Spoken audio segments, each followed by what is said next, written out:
Hey, welcome back. Let's take 5 and talk about rhinoplasty. So, what exactly is rhinoplasty? Well, rhino means nose, plasty or plastos means to shape or mold, so we're reshaping the nose. And I'd like to talk a little bit about what can actually be addressed. We hear about septoplasty, and that's actually reshaping of the septum, and you can combine that with rhinoplasty. Septum is the dividing wall between the left half of the nose and the right half of the nose. It's internal, but sometimes with a deviated septum, you can actually have a twisted or crooked nose. So, what are some of the other things that can be addressed with rhinoplasty? Well, some people don't like the bump on the nose. Some people feel like the top portion or the middle portion of the nose is too wide, and even the lower portion can be too wide. So, all of these things can be narrowed. In some cases, we can widen them. We can reshape or reposition the tip of the nose, whether it's pointing up too much, tilting down too much. If it's too short, we can bring it out. If it's too far away from the face or over projected, as we say, we can bring that back in. So there are a number of different ways that we can do this, and in most cases, we can actually do this with making only internal incisions.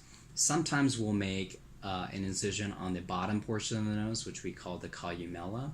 And in some cases, if we're trying to narrow the width of the nostrils, we'll make little tiny incisions just under this area here. And those generally heal up well enough to where they're, in most instances, pretty inconspicuous. So very difficult to see in most instances. The procedure itself can range in time. It really depends on what exactly we're trying to achieve. If we're only trying to change one element of the nose, say narrowing the tip of the nose, that's going to take a shorter period of time versus trying to narrow everything, make things long. Or if we're doing more of a reconstructive procedure where we're trying to rebuild the nose, say following an injury, that may take a lot more time. So the duration of the procedure may be anywhere between 45 minutes to potentially several hours. And we don't really get to determine that until the time of the consultation. But if you send us some pictures, a lot of times we are able to determine that a little bit more in advance. Downtime with this type of procedure, again, kind of depends on what exactly is being done. We generally say that the full result isn't going to be apparent until a year, but the social downtime is probably going to be closer to 1 to 2 weeks. It really depends, again, on what's being done. Some people tend to bruise and swell a little bit more, and so that means that, and it's also going to depend on what your tolerance for being swollen and bruised is going to be. Some people have no problems going out looking like that, and other people say, I don't want anyone to have any clue that I've had anything done, and so that means that you may want to budget a little bit more time to be out, but usually most of the swelling and most of the bruising is gone by the 2-week mark. As far as recovery goes, we just like most procedures, we want to make sure that you're having relatively limited activity. We don't want to have anything resting on the nose for about 6 weeks, especially if we're doing bony work, because that can cause the bones to shift and the shape of the nose to become altered after surgery.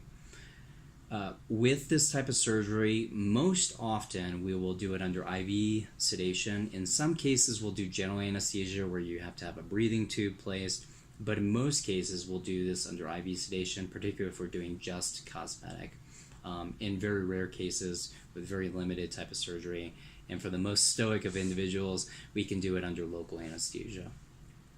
During the consultation, we are able to offer Vectra 3D imaging, which will allow you to have a really good idea of what the nose will look like, kind of compare your before and after in real time, and we're able to communicate well what my vision of your nose would look like after surgery, and you're able to have a good idea of what it is that I'm envisioning, and if there's something you don't necessarily like, or if you want to do a little bit more, we're able to make sure that we're on the same page and determine that at the time of the procedure.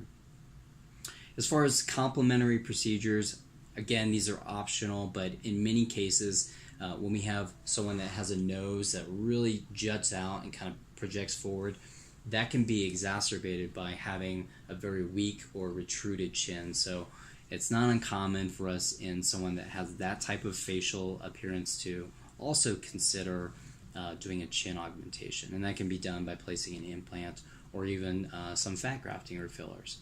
So that's 5 minutes on rhinoplasty. We'll probably go into other more specific topics, but that's kind of a general overview. Hope you found it helpful, and hope you have a wonderful day.